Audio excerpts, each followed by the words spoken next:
You're fraudulently claiming more income than you're receiving in order to conceal income from another source. What is it? You got the balls to accuse me of... You're laundering money. Where is it coming from?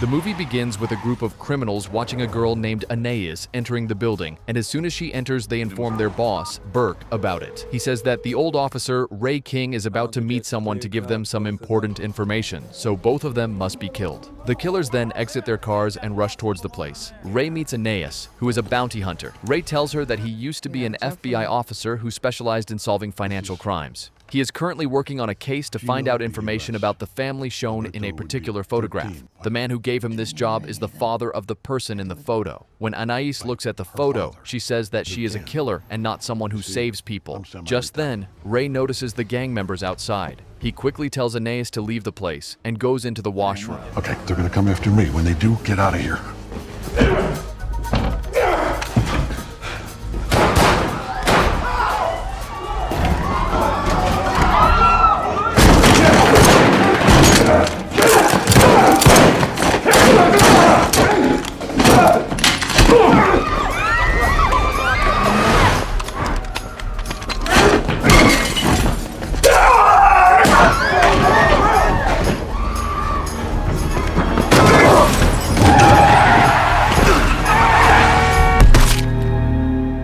Mary Beth Medina is sitting in her office. She receives a call informing her that her former boss, Ray, has died. Medina immediately goes to confirm Ray's dead body. The doctors tell her that her number was listed as the emergency contact in Ray's phone. They also ask her if Ray had any financial issues. And then the doctors show her something surprising. Ray had written a message on his hand that said, "Find the accountant." Medina is shocked after seeing this. On the other side, we see the accountant named Christian. He is hiding in a small town and living quietly. He is working along with his close friend Justine, whom he considers like a sister. Together, they are handling the financial records and accounts of a mafia group.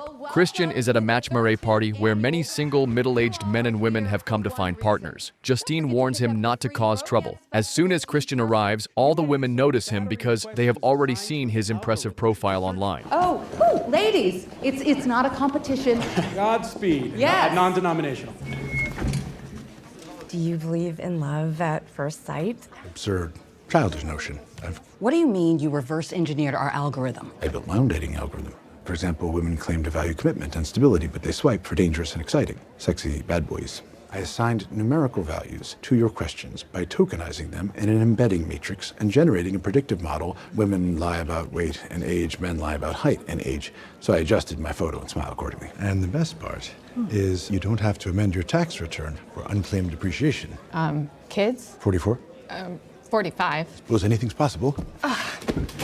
Medina goes to see Ray's rented house in another city where he lives. There, Medina notices that Ray has done a lot of research and put many research papers in a box. She finds out that Ray was investigating many people who had died. Medina rents the same house. While there, she finds the name Christian Wolf, who is actually their accountant. Christian lives alone in his truck with some other people on the hills. He keeps his guns, bike, and other things in the truck. Medina calls Christian's agency, and her call is answered at Justine's facility, where they take care of mentally challenged children. Medina asks about Christian Wolf, but they say no one by that name lives there. Medina tells them that someone must be supporting him from there. Justine overhears their conversation and finds out that Medina is at Ray's house. Then Justine checks the profiles of Ray and Medina. Medina finds the photo of the family Ray was searching for on the wall. The next day, Burke is busy selling his fish, but secretly also running his human trafficking business. He meets Cobb and asks what happened to the girl. Cobb says she has disappeared. He orders Cobb to find the girl and kill her quickly, because 3 years ago, during a meeting with his partners, that girl attacked them. He says that the girl had killed many of their people. You think she knows we were after her instead of King? No chance. Relax, boss. She don't remember you. Yet. Your ships, my boat. Just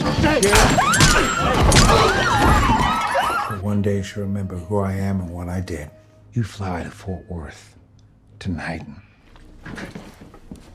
Christian appears. He wants to know why she is looking for him. He asks her what she wants from him, so Medina takes him to Ray's house. She tells him that Ray had a message written on his hand. She shows Christian the pictures on the wall and says Ray was investigating a case, but she does not understand how everything is connected or what Christian has to do with it. After explaining all this, Medina falls asleep. The next morning, she wakes up and sees that Christian has worked on the case all night, finding several pictures of dead Chilean ex-Special Forces guys, as well as a tax return from Edith Sanchez. They find that Edith's father was a man named Emiliano Gonzalez, who was shot to death in Fort Worth. Christian and Medina go to a pizza factory to speak to the manager, Ike, since Edith allegedly worked there. When they ask Ike about her, he says that he does not know because hundreds of women work there daily and he cannot possibly know everyone's name. Ask me anything. Unit cost, payroll, promotions, you name it, I know where every dime goes. What is the most frequently ordered size of pizza? Large, 90%. Large pizza is $17.35, which accounts for 1,484,315 large pizzas.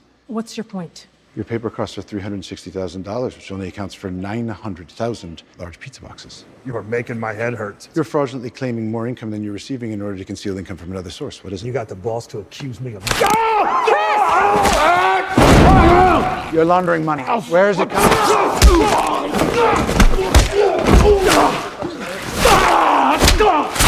That's enough! Who's your contact? Were you dropped on your head as a child? Take what he gave us and work our way up the chain. That's how this is done. Chris's brother Braxton is in the process of trying to adopt a corgi puppy, but the lady at the adoption agency tells him he cannot pick the dog up earlier than promised. Hi. Hey, Margaret, it's... Margaret! Margaret, it's Braxton. I was just... Good! Hi, Margaret. Hey, Margaret, it's... You even know what his name is? It's Craig.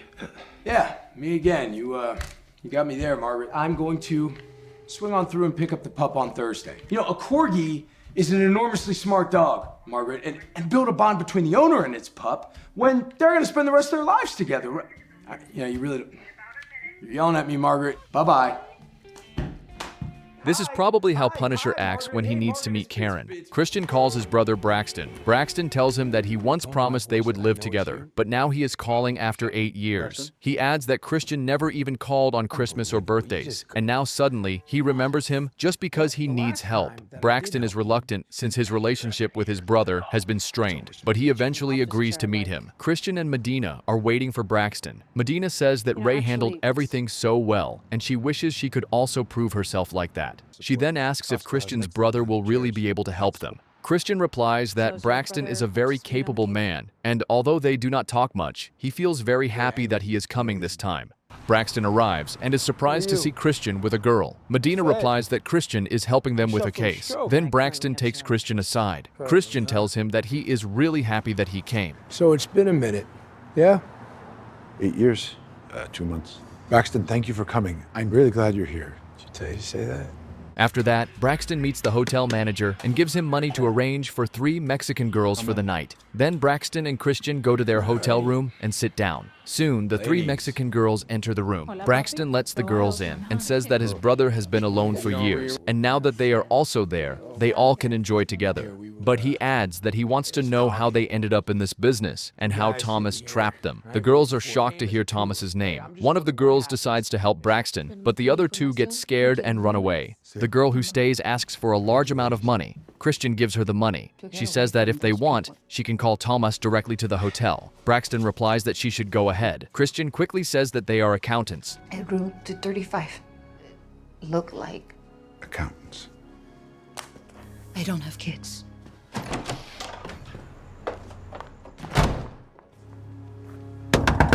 Hey, come on, man. We got Wi-Fi and everything. Come on in. We kidnappers now? Kidnapping, that's pretty harsh, isn't it? We detained him. Go eat something or... Taco Bell. There we go. Christian, Medina, and Braxton are at Medina's house. Christian gives them the task of finding more clues from the footage of Ray's death. Medina says that Ray was the best agent in their FBI team, and if he could not find any information, she does not think anyone else can. Justine hears their conversation and takes it as a challenge. She rounds up her network of hackers to infiltrate security footage throughout Los Angeles to find Anais. They find surveillance footage of her on the night of Ray's murder and discover a woman named Pamela took a selfie that captured Anais. The hackers find Pamela's laptop and go through her files to find the selfie, all while Medina objects to the invasion of privacy and fears that they will be discovered. The hackers manage to find the selfie before Pamela notices anything. They discover that Anais has been in several parts of the globe and has carried out murders against members of criminal organizations. And wherever she goes, she leaves behind a trail of dead bodies. But even after finding her face, they cannot find her real name because she has no identity. On the other side, Braxton looks at the photos of the murdered people and says that Anna killed all of them because they were all murdered in the same style. Medina is shocked because she realizes for the first time that Braxton is also a killer. She gets angry and leaves because she does not want to work with a killer. I actually didn't say anything. If you think about it, I literally made a gesture. Does that bother her? We don't get to decide who lives and who dies. Apparently I do.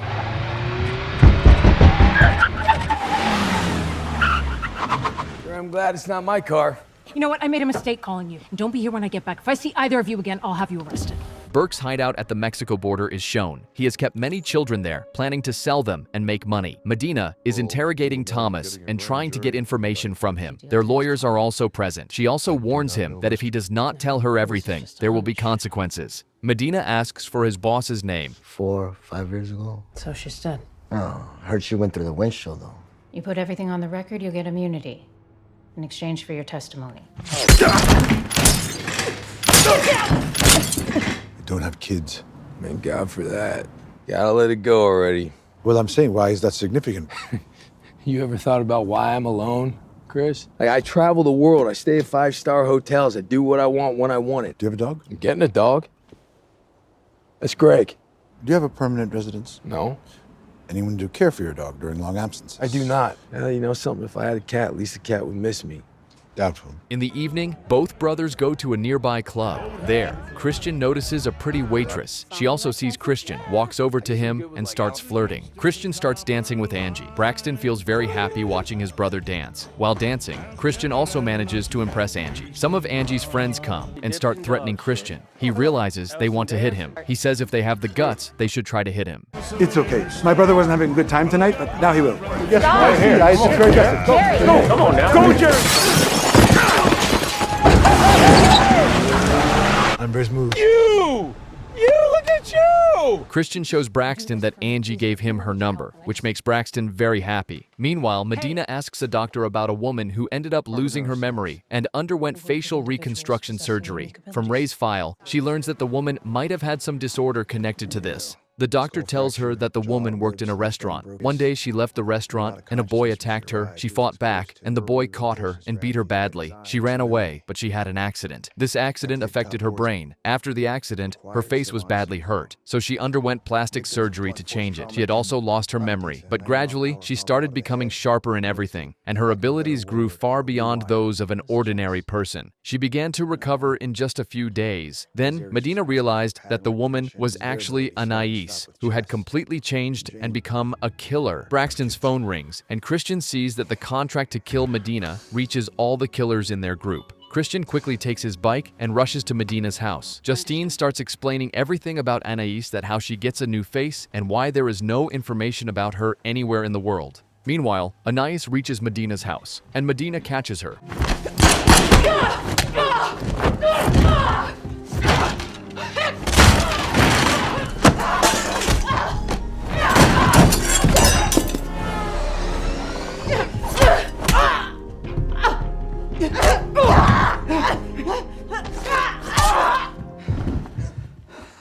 Before leaving, Anais sees the picture of herself as Edith with Gino and Alberto. This triggers her memories of being trafficked by Burke and his men and witnessing him kill Gino. A little later, Christian arrives there and finds Anais. Christian tells her that her son is alive and must be held captive somewhere, and he can find him. Anais says that she has left those things behind and then leaves. Christian sees that Medina is injured, so he takes her to the hospital. Brooke quickly tells Cobb to delete all the children so that there is no evidence left of his business. He agrees like it's nothing everything and goes to the location. Meanwhile, Christian is angry because Braxton did not tell him about the contract on Medina. He says he will save that children no matter what, and Braxton joins him. Both brothers get into the car and leave. By morning, Justine uses her drone to scout the base a little away from the Mexico border. She sees Cobb loading all the children into a bus, so she shares their location with the brothers. They grab their weapons and arm themselves to the teeth, and the only thing that is missing is the skull logo on Braxton.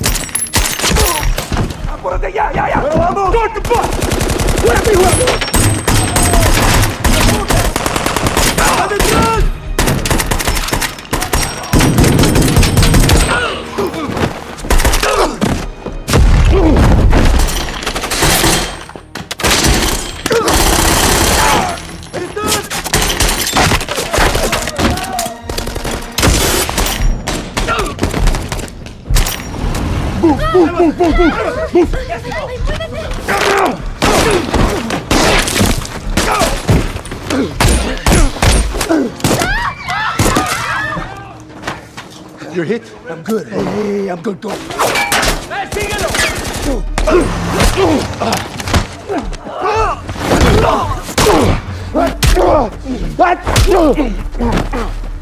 Te vengo en el puto infierno, güey.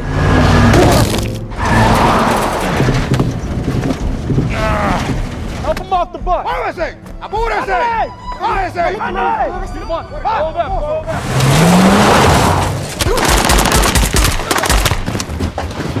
Oh, Burke is the guy you want! Listen to me, man! There you go.